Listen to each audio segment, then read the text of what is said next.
Columbia Express Yourself, South Carolina's first live studio audience talk show. And today, coming from Chicago, our special guest is Mr. Harold Noonie G. Ward.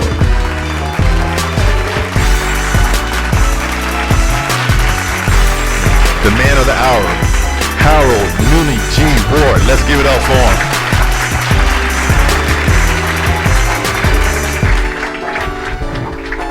Thank y'all very much for having me.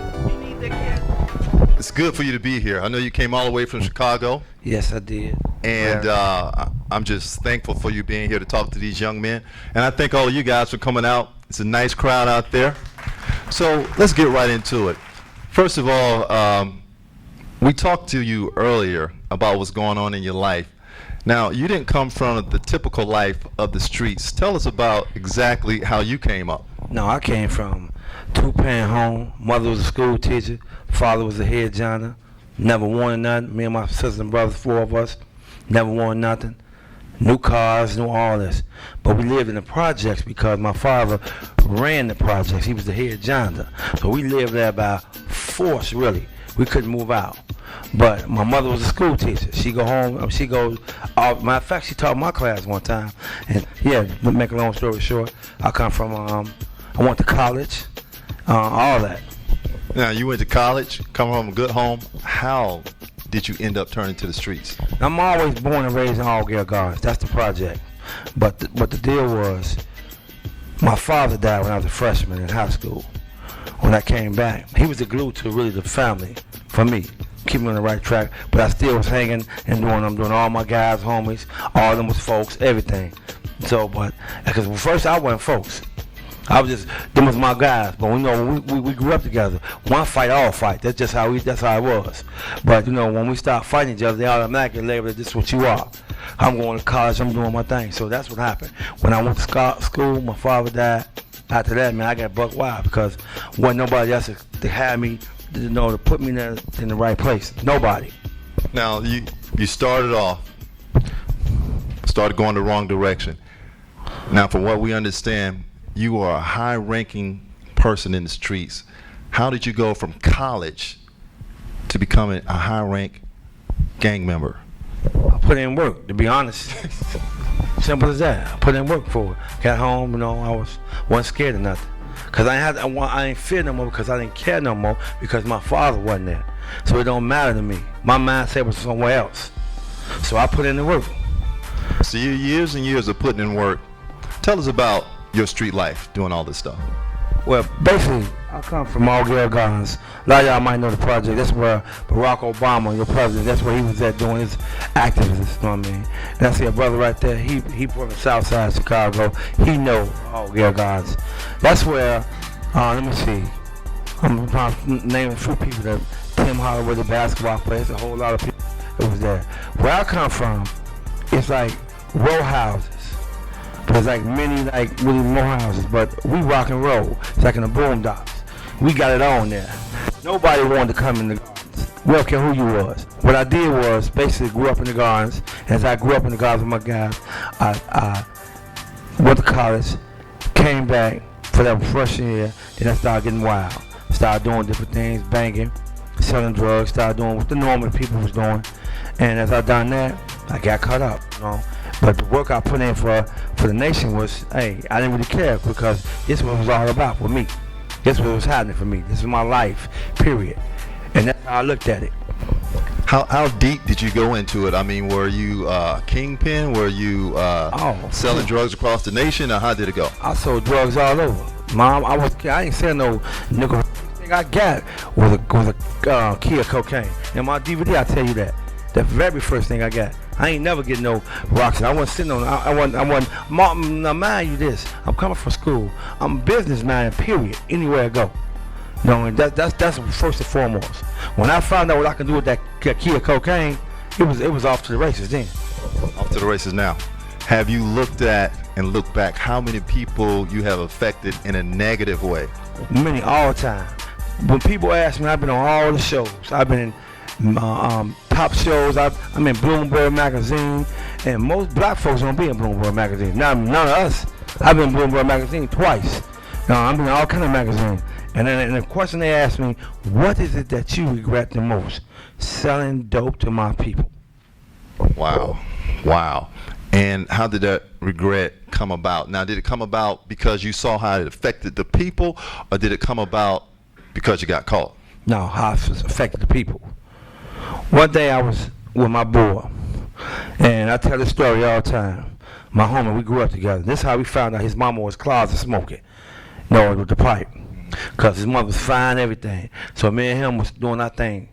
And one day she came to me.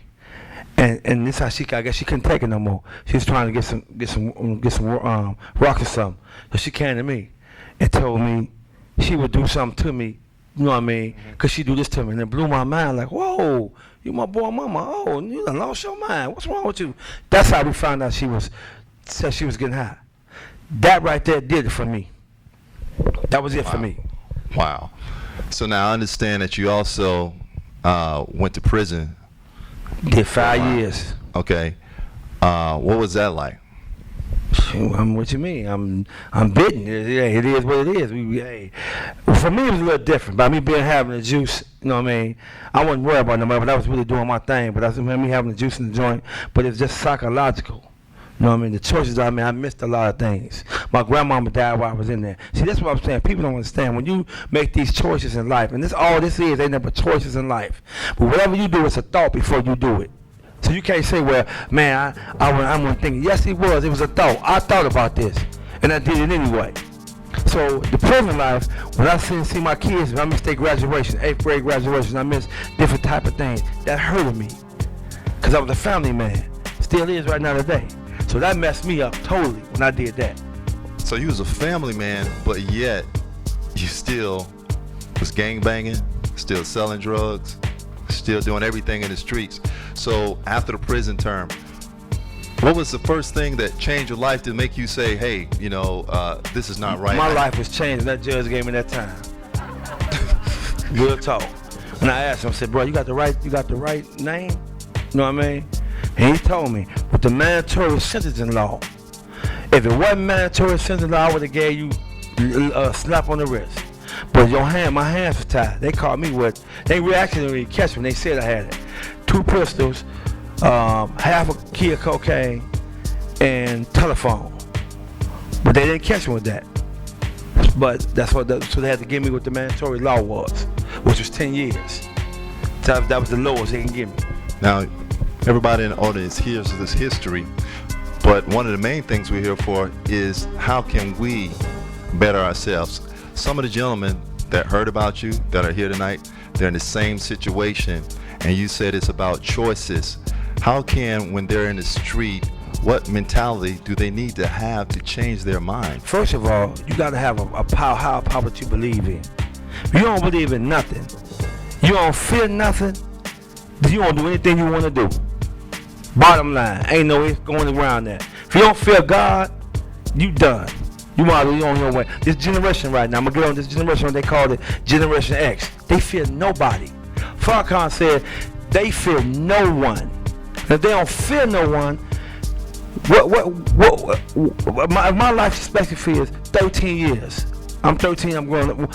What do I care about what I'm talking, what you talking about, what anybody else talking about? I'm going to die soon. So the first thing is that their choice is to make sure that they fear somebody. And they fear God. If they fear God, then they good. Or fear somebody. So that's the main choice for you. You got to fear somebody. I don't care what it is, you got to fear somebody. So how should we direct them if they're not fearing anyone? They're saying they're Generation X. Some officials, some parents, some leaders have given up. We're here because we want a solution. What are the first things we should do to help our own selves? First of all, we got to bring back these after-school programs, bro. For these kids. The kids are getting more and more shooting, killing at 13, 14, less than that, back and forth. At 12, 13. They need to be a kid. You can't tell me at 12, 11 years old, you should be watching Bozo. Somebody do something. You should be doing something, real talk. But if I don't got the opportunity, as I see what's going in front of me, I see you over me slinging dope doing this, and I ain't got no other examples. The examples are the people in front of us. Them are the examples. We can't keep saying white man is white man. What about the black man? What about us? What about us giving back? What about us doing something? And you give me after school program. You give me something to do. Okay, that's the first thing. You give me something. Once you give me something to do, okay, now they occupy. And let's go to the next step. Use the other guys and watch it. Because one thing for sure, people don't understand. This is by design. All this is by design. I gotta collaborate on this. Let me get you a collaboration. In 1993,